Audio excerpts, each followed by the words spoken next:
ખૂબ સ્વાગત છે આપનું વીટીવી ન્યૂઝમાં મહામંથનની સાથે હું છું રાધા। મહામંથનમાં બે મહત્વના મુદ્દા પર વાત કરવી છે। તલાટીઓ કે જેમને એક પરિપત્ર તેમને લઈને તેમના કામગીરીને લઈને એના વિશે વાત કરીશું, પરંતુ એ પહેલા વાત કરીએ ગૌમાતા વિશે। હિન્દુઓ માટે ગાય એ પૂજનીય છે। લાખો હિન્દુઓ ગાયને પૂજે છે। હિન્દુ ધર્મ ગાયને માતાનો દરજ્જો આપે છે। આપણે પવિત્ર માનીએ છીએ।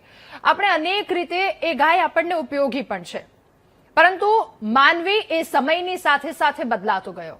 એક સમયે માનવીને ગાયને પોતાના સ્વાર્થે ખીલે બાંધી હતી અને ખીલે જ્યારે ન પરવડી ત્યારે ગૌશાળામાં અને ક્યાંક ક્યાંક રસ્તે પણ રખડતી કરી નાખી। ગાયોની આ સ્થિતિ આજે કરી છે। ગાયોની આ સ્થિતિ પર પાટણમાં યોજાયેલી એક કથામાં કથાકાર રમેશભાઈ ઓઝાએ અને ગુજરાતના પૂર્વ મુખ્યમંત્રી અને ઉત્તર પ્રદેશના રાજ્યપાલ આનંદીબેન પટેલે ચિંતા વ્યક્ત કરી છે। રમેશભાઈ ઓઝાએ ગૌમાતાની વર્તમાન સ્થિતિ પર આક્રોશ વ્યક્ત કર્યો। તેમણે જણાવ્યું કે ગાયો કચરો ખાઈ લે છે। જ્યારે ગાયોના ઓપરેશન કરવામાં આવે છે ત્યારે એમના પેટમાંથી કેટલાય કિલો પ્લાસ્ટિકની કોથળીઓ નીકળે છે। તેમણે હિન્દુ સમાજને સીધો સવાલ કરતા કહ્યું કે હિન્દુઓને શરમ આવવી જોઈએ। ગૌમાતા માટે આવી સ્થિતિ ઊભી કરનારા આપણે જ છીએ। માત્ર ગૌમાતા કી જય હોનો જયઘોષ કરીએ છીએ। આપણને શરમ આવી જોઈએ કે ગાયોની આ સ્થિતિ કરી નાખી છે। આનંદીબેન પટેલે પણ આ જ વાત પર તેમણે ચિંતા વ્યક્ત કરી। એમણે કહ્યું કે આપણે બધાએ ગાયને દોઈને દૂધ પીધું છે, માખણ ખાધું છે, છાશ પીધી છે, અને જ્યારે ગાય વસુકી જાય એટલે એને છોડી મૂકીએ છીએ। જ્યારે તમારો સ્વાર્થ પૂરો થઈ જાય ત્યારે તમે એને છોડી દો છો। રસ્તા પર રખડતી હોય છે, કોઈ વાહન આવે ત્યારે એને કચડી નાખે છે। આ આપણને શોભા નથી દેતું। આપણે માનીએ છીએ અને આપણા ધર્મ પ્રમાણે પણ ગાયમાં 33 કરોડ દેવી દેવતાઓનો વાસ છે। આદિત્ય, વસુ, રુદ્ર, અશ્વિની આ બધાનો એમાં સમાવેશ છે। તો પછી આપણને એક સવાલ થવો જોઈએ કે ગાયની આવી હાલત કેમ કરી નાખી છે? ગાયને માતા કહેવી છે એ શ્રદ્ધા છે કે પછી ફક્ત શબ્દોની રમત છે? આ શ્રદ્ધા છે કે પછી લોકોની સામે આ બધી વસ્તુ બતાવવી છે? અને ખરેખર આ વાત પર ચિંતા વ્યક્ત કરવામાં આવી છે। આ વાત એક ચિંતાનો વિષય પણ છે। ગૌમાતા પ્રત્યેની આપણી વાતો અને વર્તનમાં કેટલુંય અંતર જોવા મળી રહ્યું છે। એ પણ સવાલ થાય છે કે નારા લગાવવા અને ધર્મની વાતો કરવાથી ગાયની સેવા થશે ખરા? જ્યાં લોકોનો બહુ મોટો ટોળો હશે ત્યાં બહુ સારી સારી વાતો કરવાથી શું આને ખરેખર આપણે સાર્થક કરી શકીશું? આપણે એનું ઋણ ચૂકવી તો નથી શકવાના, પરંતુ શું એ દિશામાં આપણે જઈ પણ શકીશું? ગાયની આ સ્થિતિ કરી નાખી છે। ત્યારે એક મહત્વના સવાલની સાથે આજના મહામંથનના પહેલા મુદ્દા પર ચર્ચા કરવી છે કે ગૌમાતા એ એક નામ કે પછી નિજત્વ?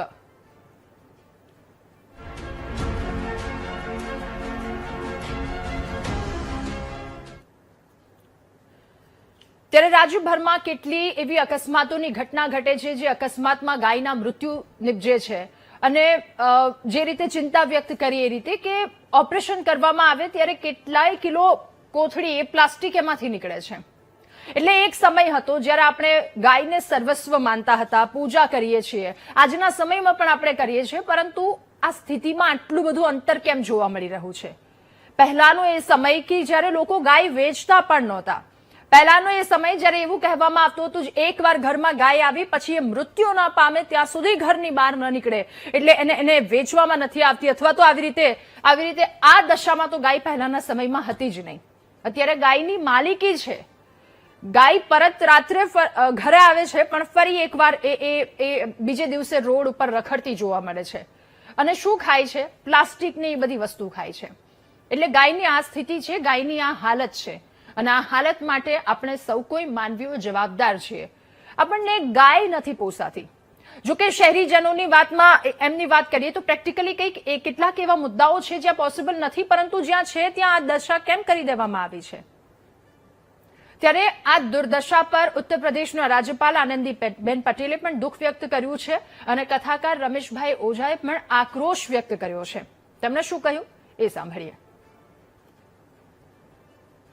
ગાય માતાના ઓપરેશન થાય છે ત્યારે કેટલાય કિલો એની અંદરથી પ્લાસ્ટિકની કોથળીઓ નીકળે છે। હિન્દુઓ શરમ નથી આવતી? ગો માતાને માટે આવી સ્થિતિ ઉભા કરનારા આપણે ગો માતા કી જય હો જય ઘોષ કરી શરમ આની चाहिए। સાંજના થોડું આટલું ખાણ રાખે એટલે ટાઈમસર 5 વાગે ગાય ઘરે આવી જાય, પાછી દોઈને પાછી એને છોડી દેવાની, કોઈ જવાબદારી નહીં, ગાયનું દૂધ લઈ લે. હિન્દુઓ કો શર્મ આની ચાહીએ. આ કૃતજ્ઞતા બહુ મોટું પાપ છે અને હિન્દુઓને પતન તરફ લઈ જશે. ગાય જે પૂજનીય છે એની સ્થિતિ આપણે દયનીય કરી નાખી. અને જ્યારે ગાય બસુકી જાય ત્યારે એને આપણે છોડી મૂકીએ અને રોડ પર રખડતી હોય, કોઈ વાહન આવે અને કચડી નાખે, એ શોભા નથી દેતું આપણને. ગાય આપણા ઘરેથી જ મૃત્યુ પછી આપણા ઘરેથી જ જવી જોઈએ, એ સંકલ્પ કરીએ. કેટલી ગૌશાળાઓ બનાવીશું આપણે? ભરવાડ સમાજ હોય, રવારી સમાજ હોય, પટેલ સમાજ હોય, કોઈ પણ સમાજ હોય, ગાય પાલન કરે છે. એ જ આપણા ઘરને ચલાવે છે. એના દૂધમાંથી આપણે પૈસા મેળવીએ છીએ. ઘણી વખતે તો આપણે બાળકોને પણ નથી પીવડાવતા, પ્રજ્ઞાને વુમનને નથી પીવડાવતા. પૈસા એકત્ર કરવા માટે આપણે આ બધું કરી રહ્યા છીએ. યોગ્ય રીતે એની સારવાર થાય, એની શુશ્રુષા, એનું ભોજન મળે, એ બધું તમારી જવાબદારી છે અને જવાબદારી આપણે બરાબર નિભાવી છે. એટલે હિન્દુઓને શરમ આવવી જોઈએ. આ જે શબ્દો કહ્યા છે એ શબ્દો ખરેખર એમાં ચિંતા કરવાના લાયક છે. કારણ કે આપણા કારણે આ પ્રકારની પરિસ્થિતિમાં આજે ગાય આવીને ઊભી રહી ગઈ છે. તેમણે કહ્યું કે કોઈ પણ પ્રકારની જવાબદારી નથી લેવી, માત્ર સ્વાર્થ સુધીની વાત છે. જ્યાં સુધી આપણો સ્વાર્થ છે ત્યાં સુધી સારી રીતે, અને સ્વાર્થ પૂરો થયો ત્યારબાદની ગાયની આ દશા આપણે કરી નાખી છે. ગાયને રાષ્ટ્રમાતાનો દરજ્જો આપવો છે. આપણે દરેક જગ્યા પર એ ગાય હોય, પર્વત હોય, નદી હોય, બધી જ જગ્યાએ દેવી દેવતાઓ સમાન આપણે રાખીએ છીએ, એ માનીએ છીએ, એમની પૂજા વંદના કરીએ છીએ. પરંતુ પાછળથી શું હાલત, શું દશા થાય છે? શું આ બધી જ વસ્તુ લોકોની સામે દેખાડા માટે આ બધી વસ્તુ આપણે બોલીએ છીએ, કરીએ છીએ? અનેક સવાલોની સાથે આજનું આ મહામંથન કરવું છે. આપણી સાથે મહંત એકલનાથ ધામના યોગી દેવનાથ બાપુ જોડાયા છે. ભારતીય ગૌરક્ષક મંચના ધર્મેશભાઈ ગામી આપણી સાથે જોડાયા છે, જેઓ પ્રમુખ છે.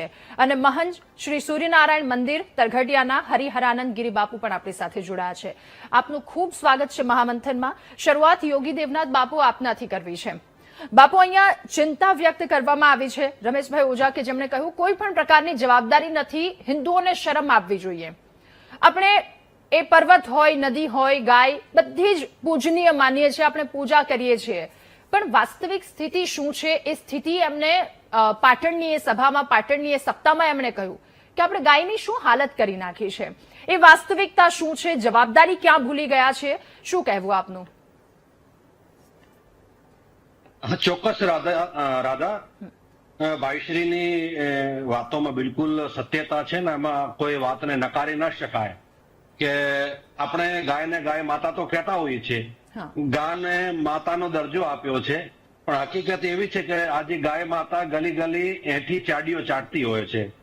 અને આપણે એના દીકરા થઈને આપણે એને જોતા હોઈએ છીએ, એટલે આપણા અંદર શરમ તો 100% જતી રહી તો પાકી છે. ગાય આજની તારીખમાં ખાલી મને એવું લાગે છે કે અમુક લોકો છે ગાય પ્રત્યે શ્રદ્ધા ધરાવે છે, પણ ઘણો ખરો મોટો વર્ગ છે ને એ બધો ખાલી નારા પૂરતો જ મંચ ઉપર ગાય માતા હમારી માતા હૈ, इसको राष्ट्र का दर्जा मिले, फलाणो ढीकड़ो घणो બધો થઈ જતો છે. એમાં સત્યતા ઓછી હોય છે અને સ્વાર્થ ઘણો હોય છે.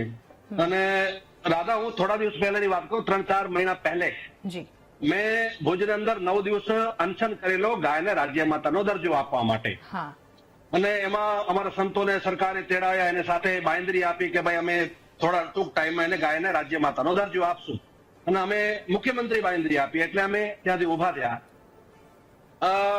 થોડા દિવસ પછી એક નેતાજી બોલતા હતા કે ગાયને બચાવશું નહીં તો આપ સૃષ્ટિનો નહીં રહે, ફલાણો નહીં રહે, આપણે નહીં રહીએ, ખેતી નહીં રહીએ, ગાય બચાવવી જરૂરી છે.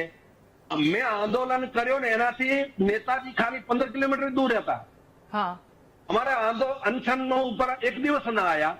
મેં નેતાજીને મીડિયાને માધ્યમથી પૂછી લો, મેં કહો શું અમે ત્યાં ભૂખ્યા બેઠા હતા ગાય માતા માટે, તો શું અમારી ગાય માતા બીજી છે અને તમારી ગાય માતા બીજી છે? અમે ગાય માતા માટે બેઠા હતા. ત્યાં નારા આપો છો ગાયને બચાવી છે, ગાય આધારિત ખેતી કરવી છે. એટલે કથનીમાં કરણીમાં બહુ મોટો ફરક આવી ગયો છે. અમુક જો ગાયના પૂંછડા ચાલે ને આજે ગાદીઓ ઉપર બેઠા છે, સત્તા ઉપર જો બેઠા છે, મારે સાથે એવા ઘણા બધા ફર્યા છે.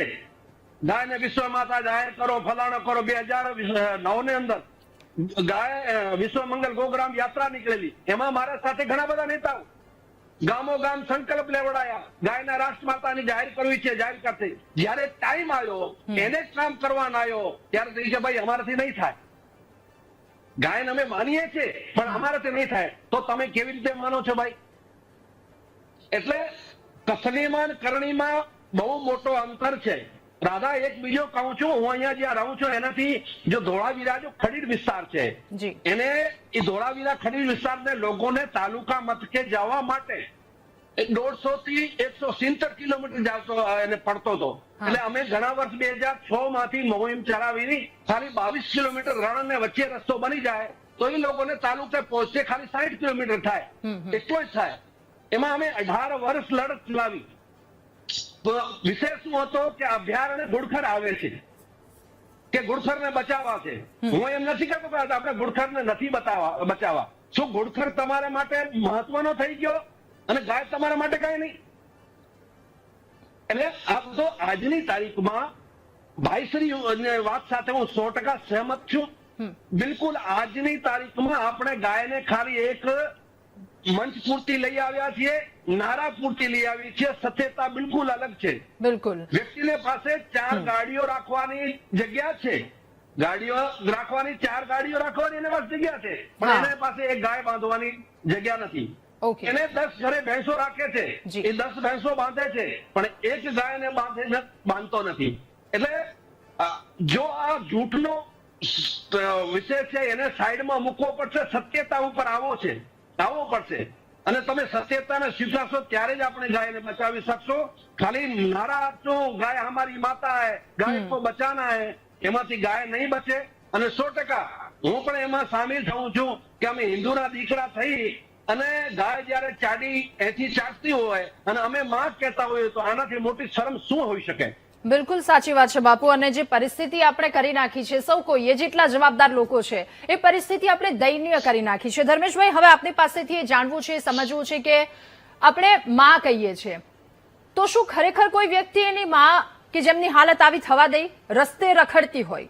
કેટલાય અકસ્માતના કેસ સામે આવે છે, લોકો જીવ ગુમાવી રહ્યા છે, અકસ્માતમાં ગાયો જીવ ગુમાવી રહી છે. એટલે આ પ્રકારની પરિસ્થિતિ છે. જમીનની વાસ્તવિકતા આપની પાસેથી જાણવી છે, સમજવી છે કે લોકોની માનસિકતા શું છે, જમીનની વાસ્તવિકતા શું છે, અને આ બધાની વચ્ચે ગાયો કેટલી પીસાઈ રહી છે.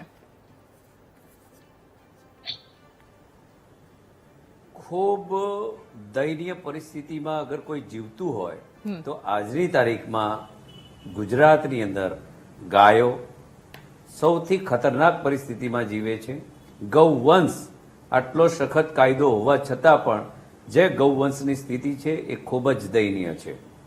માત્ર આપણે ભૌતિકતામાં ખૂપાઈને આગળ વધ્યા છીએ અને ભૌતિકતામાં આપણને ગાડી, ઘોડા, બંગલા બધું જ મળ્યું છે, પણ જ્યારે આપણને ચોખ્ખી વસ્તુ જોતી હોય તો એ આજે કોઈ પણ વસ્તુ મળતી નથી. આજે ગાયનું ઘી હોય, દૂધ હોય, ચોખ્ખું લેવા માટે લોકોની અપેક્ષા છે, પણ ગૌધનને સાચવવું નથી, ગૌધનને રાખવું નથી. અને માત્ર અપેક્ષા તમે રાખો કે અમને સ્વસ્થ અને સારી ને ચોખ્ખી વસ્તુ મળે, આ બિલકુલ યોગ્ય નથી. ગુજરાત રાજ્યની અંદર રોજના કદાચ હું માનું છું તો ગૌવંશના 200 થી વધારે એક્સિડન્ટ થતા હશે અને એ તમામ ગૌવંશો ખૂબ દયનીય, દુઃખી થઈ, પીડિત થઈ અને મરતા હોય છે. પાંજરાપોળોની તમે પરિસ્થિતિ જુઓ. પાંજરાપોળ હોવા જ ના જોઈએ હું તો કહું છું, પરંતુ જે રીતના પાંજરાપોળની સ્થિતિઓ છે આજે એ પણ સંપૂર્ણ ફૂલ થઈ ચૂકી છે અને એમને પણ ચલાવવા માટે ફાંફા છે. જે ગૌ માતાનું જતન કરે છે, ગૌવંશનું જતન કરે છે, જેને રાખવાનું કામ કરે છે, તેઓની સ્થિતિ પણ દયનીય છે. એટલે આના માટે માત્ર ને માત્ર સરકારની જે નીતિ છે એ બિલકુલ જવાબદાર છે. આ પોલિટિકલ લોકોએ ગૌવંશને ખતમ કરવાની કામગીરી કરી રહ્યા છે. જે રીતના ગુજરાતની અંદર ડેરી ઉદ્યોગને વધારો આપ્યો છે અને ડેરી ઉદ્યોગને જે વધાર્યો છે અને એમાં ગાયના દૂધનું આજે પણ 30 રૂપિયા કે 32 રૂપિયા ભાવ છે. કે 40 રૂપિયા ભાવ છે, જ્યારે ભેંસનું દૂધનો ભાવ 70 રૂપિયા છે, 65 રૂપિયા છે.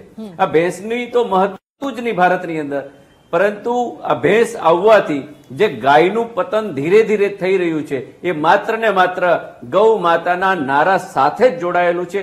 ભાવનાત્મક જે આપણે પૂજા કરતા, અર્ચના કરતા, એની જે અપેક્ષા રાખતા, ગૌવંશના જે વાછરડાઓ થતા, એમને દીકરાની જેમ ખેડૂતો મોટા કરતા, એને બળદથી ખેતી કરાવતા, અને જે એ બળદ પણ કદાચ મરી જાય તો એ ખેડૂત એને દીકરાની જેમ એની વિધિ કરી અને એને દાટતા.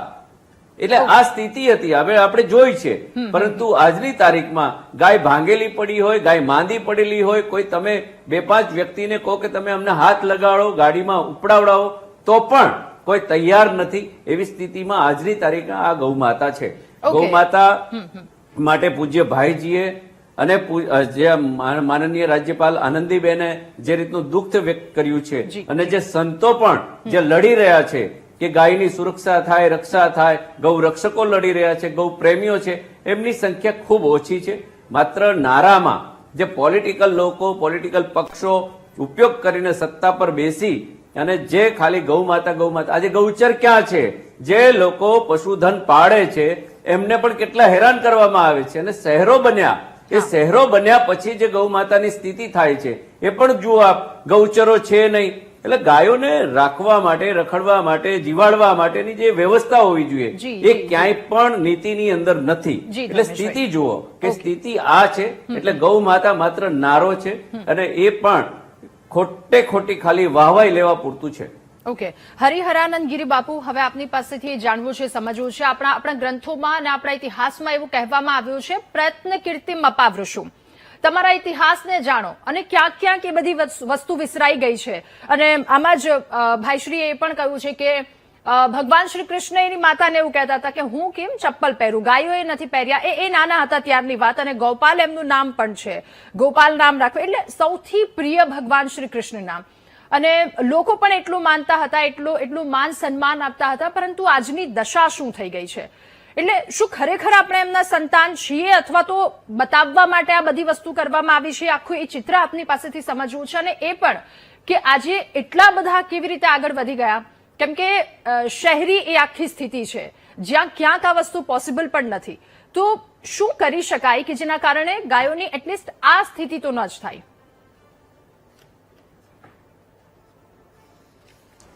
પહેલા તો બધાને મારા જય ગૌ માતા. જી.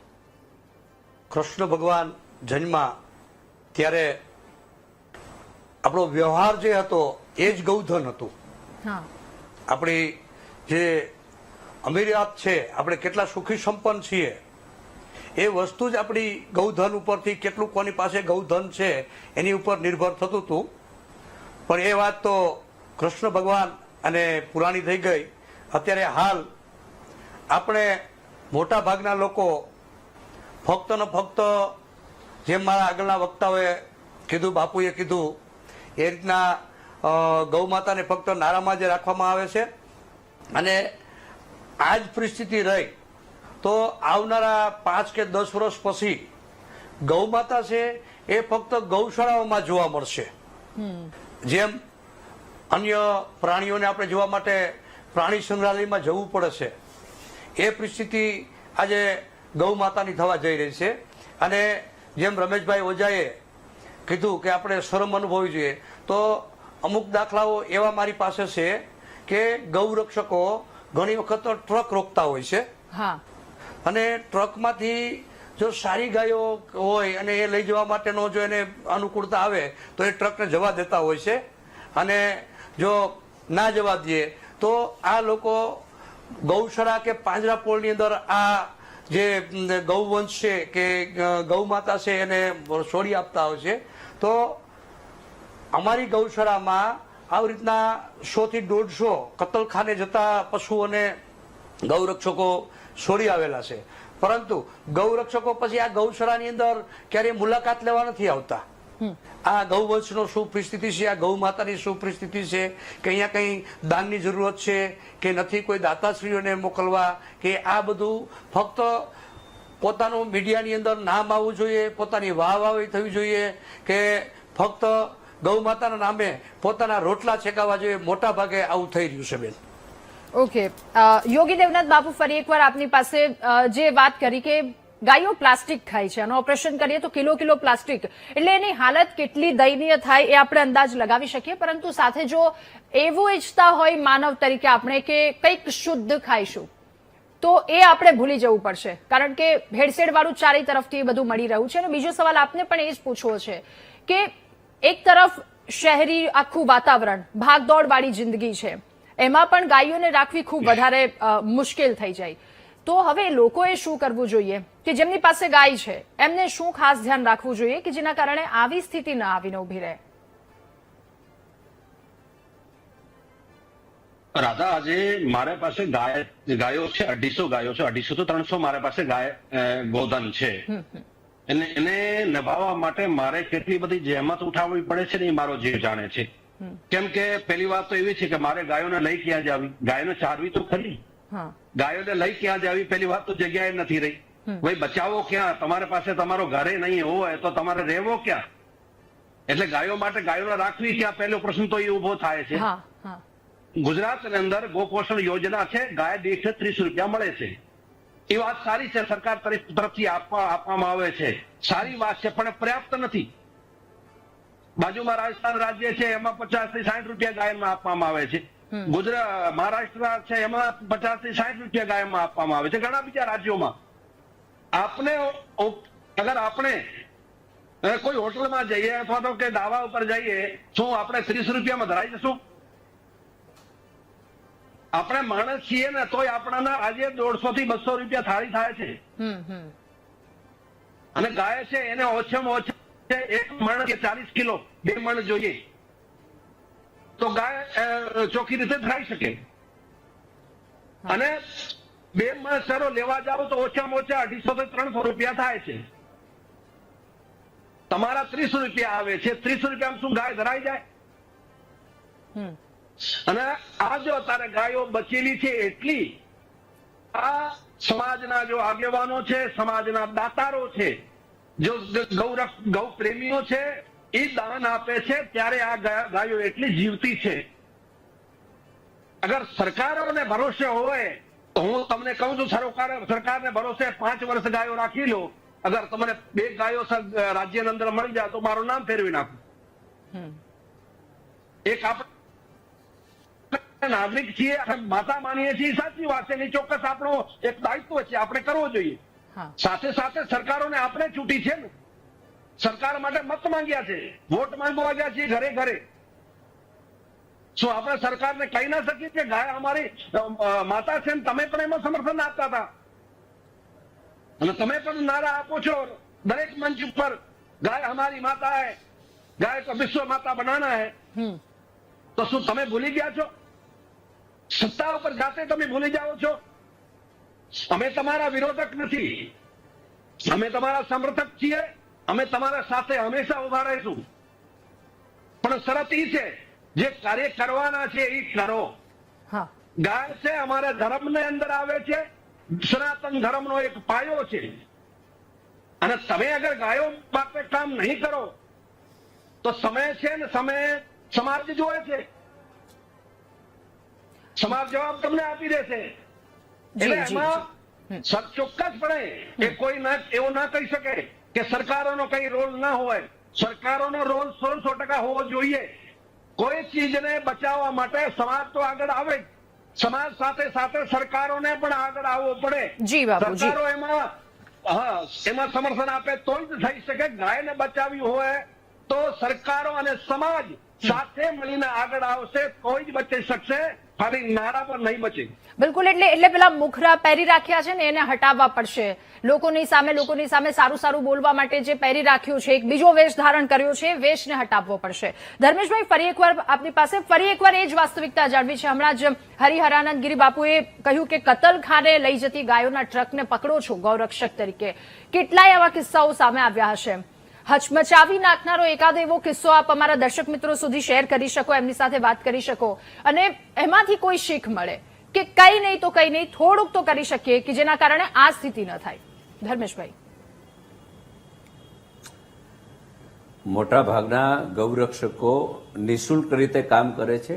ગાયો બચાવવાનું જે કામ છે એ અતિ ઉત્તમ કામ છે. ગાય કપાય નહીં એના માટે કામ કરે છે. રાત દિવસ કદાચ મહેનત કરતા હોય તો ગૌરક્ષકોને આપણે ખરાબ ન ચિતરી શકાય. સાધુ સંતો પણ ગાયોના આધારે ઘણા લોકો ગૌશાળા ખોલીને બેઠા છે, એટલે આપણે કોઈને ખરાબ થોડી કહી શકાય. એટલે જે કઈ બાબતો છે એ સમજવી પડે. ગાયને બચાવવી હોય તો શહેરીકરણ જે કંઈ થઈ રહ્યું છે એ શહેરોમાં પણ ગાયનું જતન કઈ રીતના થાય એ રીતની પોલિસો રાજ્ય સરકારે લાવવી પડે. જો પોલિસી લાવે તો ગાય ક્યાં રાખવી, ગાયને કઈ રીતના સાચવવી એ બધું જ આવે તો ગાયનું એક જતન થાય. બીજી વસ્તુ કે આ ડેરી ઉદ્યોગની અંદર જે ભેંસની દૂધનું જે ચલણ છે એ ચલણને ઘટાડી અને ગાય ઉપર વધારે મહત્વ આપે, ગાયની જે વસ્તુ છે એના પર વધારે મહત્વ આપે તો ઓટોમેટિકલી જો ભેંસની વસ્તુ ન મળે તો ગાય ઉપર જ આવશે લોકો. ને ગાય એ આપણા શરીર માટે ખૂબ સારી વસ્તુ છે. ગાયનું ઘી છે, દૂધ છે, એનાથી જે વર્ષોથી આપણે ગાયની વસ્તુનું જે જતન કરતા હતા, આપણે એને આરોગતા હતા, એનાથી તંદુરસ્તી સારી રહે. ગૌ માતાના દૂધની અંદર પોષકો હોય છે, એટલે એની પોલિસી જે રાજ્ય સરકારે બનાવવી જોઈએ એ નથી. માત્ર 30 રૂપિયા આપીને સંતોષ પામે છે એ બિલકુલ નથી. ગાય બચાવવા માટે સરકારની નીતિ જો સારી રીતે બનાવવામાં આવે તો જ બની શકે. અન્યથા જેમ બાપુએ કીધું છે કે 5-7 વર્ષ પછી આ ગાયો ખરેખર નહીં બચે. ગૌશાળા કે જે પાંજરાપોળો છે એ પાંજરાપોળો પણ જે કરજામાં ડૂબી ગયેલી છે એ બંધ થવાના આરે છે. અને જે ગૌને પેલા આપણે એક ધન માનતા હતા એ ધન હવે લુપ્ત થઈ જશે. એટલે જો સારી વસ્તુ લેવી હોય, સારી વસ્તુ ખાવી હોય અને આપણે સ્વસ્થ રહેવું હોય તો સૌથી વધારે સારામાં સારી વસ્તુ ગૌ પ્રોડક્ટ જ છે. ગૌ પ્રોડક્ટને પ્રમોટ કરવા માટે સરકારે આગળ આવવું જોઈએ. સરકાર માત્ર ને માત્ર વાતો કરે છે. એ ગાયોને જયારે કંઈ આપવાનું હોય તો એ નથી આપતા. ઉદ્યોગોને તમે બધું જ આપો છો, ભાઈ ઉદ્યોગોને આપો, એના કરતા સ્વાસ્થ્ય મહત્વનું છે. ગૌ માતા માટે કદાચ તમે કઈ પોલિસી બનાવી અને કંઈક આપશો તો હું માનું છું કે ચોક્કસ આવનારી આપણી જે પેઢી છે એ સ્વસ્થ રહેશે. પરંતુ આજે જ્યાં તબેલાઓ છે એ લોકોને તબેલામાં કામ પણ નથી કરવું. એટલે સમાજની પણ આ વાસ્તવિકતા છે. આપણું જે ભારતીય કલ્ચર છે એ વેસ્ટર્ન કલ્ચર અને ભારતીય કલ્ચર વચ્ચે આજની જે પેઢી છે એ હેરાન થઈ રહી છે. એટલે એમને માત્ર ને માત્ર ફોટા પડાવવા છે, સેલ્ફી લેવી છે, એનાથી ગૌ બચે નહીં, ગૌ માતા બચે નહીં. એ નારામાં સારું લાગે. એટલે આ બધી વાસ્તવિકતા છે ને આના માટે સરકાર જ જવાબદાર છે, સરકારની પોલિસીઓ જવાબદાર છે. સમાજના ઘણા બધા લોકો ગાયનું પૂજન કરે છે. હરિહરાનંદ ગિરી બાપુ, ફરી એકવાર આપની પાસે અંતિમ સવાલ આપને, અને એ સવાલનો જવાબ આપની પાસેથી જોઈએ છે કે જે પરિસ્થિતિ છે, પહેલાનો સમય હતો આપણે ગૌધન કહેતા હતા, અત્યારે વાસ્તવિકતા થોડી ક્યાંક અલગ રીતે બદલાઈ છે. શું ફરી એકવાર આપણે એ સમયમાં આવી શકીશું? અને આવવા માટે આપણી પહેલી ફરજ શું હોવી જોઈએ? આપણે પેલા જે ગૌધન માનતા એમાં અત્યારે ઘણો બધો ફરક છે. અત્યારે આધુનિકરણ એટલું બધું ઝડપથી થઈ રહ્યું છે કે અમે અમારી ગૌશાળાની અંદર અત્યારે 550 ગૌવંશ છે. એમાંથી 235 નંદી મહારાજ છે અને બાકીના ગૌ માતા છે. તો ઘણી વખત એવી પરિસ્થિતિ છે, આગળ ભાઈએ કીધું કે માણસો ઘણી વખત તો માણસો નથી મળતા કે ગૌ માતાનો અમે ચારો કરી શકીએ. ક્યારેક અમારે પોતે અમે આટલી ગાયોને અમે પોતે એકલા હાથે કરતા હોઈએ છીએ. તો એવું નથી લાગતું કે કોઈ લોકો આમાં જે દાતાશ્રીઓને બાદ કરતા, લોકો પોતે પોતાની જવાબદારી સમજે કે આ આપણી જવાબદારી છે. અને અમે તો એવું વિચારી રહ્યા છીએ કે જો ગૌશાળાની અંદર બાળકો પણ જાય તો આવનારી પેઢીની અંદર આ થોડું આગળ વધે અને આપણું ગૌવંશ બચે. નહીતર ખૂબ જ મુશ્કેલ થતું જાય છે. બિલકુલ, આપ સૌનો ખૂબ આભાર મહામંથનમાં અમારી સાથે જોડાવા બદલ, આ મુદ્દા પર ચર્ચા કરવા બદલ. તો ગૌમાતા એમને લઈને જે ચિંતા વ્યક્ત કરવામાં આવી છે, ખરેખર એના પર વિચારવાની જરૂર છે. અને માણસ તરીકે આપણે જ સૌથી પહેલા અહીંયા શરૂઆત કરવાની ખૂબ વધારે આવશ્યકતા છે. કારણ કે જે અંતર વધ્યું છે, લોકો સામે દેખાડવાનું કંઈક અલગ છે. ગૌ માતા કી જય જેવા ઘણા બધા જે વાત તેમના દ્વારા કરવામાં આવી છે ઓઝાજી દ્વારા. એટલે આ સ્થિતિ છે અને આ સ્થિતિ ખૂબ ઝડપથી બદલવી પડશે. નહીતર દયનીય સ્થિતિમાં આપણે ગાયને મૂકી દઈશું, જેમને આપણે માં ગણીએ છીએ, માં સમજીએ છીએ.